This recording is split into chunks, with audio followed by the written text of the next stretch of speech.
This story, facial recognition, people probably don't know this story. Class action was filed by a friend of ours. Yeah, Geller. Geller is Paul Geller is actually a friend of ours that we're working on the national opioid case with, a very good lawyer.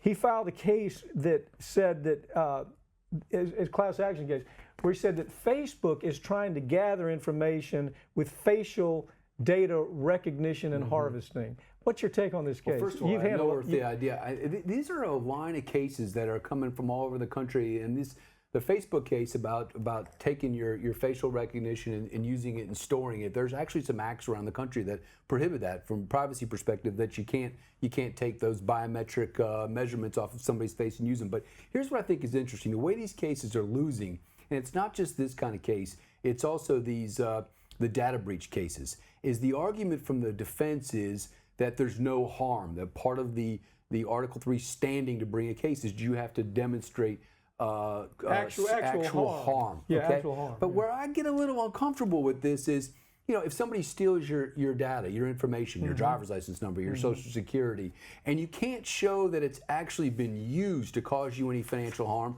or in this case, so they stole a picture of your biometric, Facebook did, you can't show any harm. So a lot of courts are kicking these cases out around the country, and the case law is developing. But I'll tell you what, if you've gotten your information stolen, and then somebody tells you don't have any harm, I don't think you. Well, okay? Look, let's say that somebody was a celebrity. Yeah. Okay, I've taken that celebrity's facial information. I'm going to use it somewhere. There's a dollar value on that. I mean, that's clear. That's a little more clear. I think that's clear. But the argument has always been that we did this, and it's almost, the ugly thing is, we did this, and unfortunately we got caught doing this thing. That's basically their defense. We did it, we got caught doing it. I wish we hadn't gotten caught. But you know what, Judge? Even though we got caught, there's a violation, but there's no damage to the violation, and really what the violation comes down to is notice to that person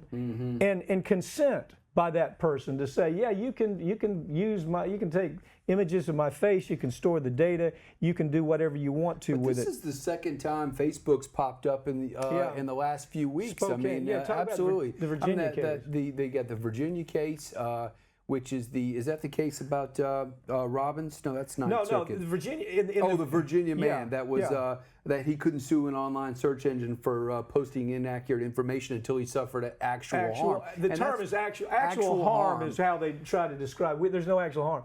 But what the Ninth Circuit said different. Ninth Circuit said different, which of course that's California, a little bit more liberal. That has a little more liberal standard that says, economic status could cause concrete harm that could affect your ability to get a job, unlike more innocuous information about a wrong zip code. But I mean, you can get there's a lot of circuits around the country that says you can get your personal information stolen, but as long as you can't demonstrate that somebody actually used it to get a credit card or charge against you, you don't have actual harm or concrete harm. So the definition of concrete harm is what the turnkey is here, and that standard needs to be broadened, because otherwise there's no. Hey, look, we don't have to really pay to keep your information safe, because there's no ramifications for hackers. Yeah, let me point something out. State legislators can do something about this. For example, Illinois. Right. In Illinois, there's a very clear statute. Yes. It's an enacted statute because they went ahead and looked at this whole cyber problem, and they said, we have a statute that if Facebook does these things and they don't get consent and they don't get notice, the person doesn't get notice and consent, that there's a statutory kind of recovery. Every state could do that, and as a matter of fact, depending on what Paul Geller, our friend, does out in California, they may have to end up doing that. Don't you think that sometimes a big lawsuit like that changes the way? Drive the change, absolutely. And now there's enough mass of these cases from around the country that should push it. I mean, one of the issues in the Illinois statute was even your facial geometry, so facial recognition that they're using. Have you used that Clear thing in the airport? Yeah. Where you put your fingers on it? It's incredible what kind of information pops up on those things. It's a little scary, but the standard needs to be broadened up to protect us at the end of the day.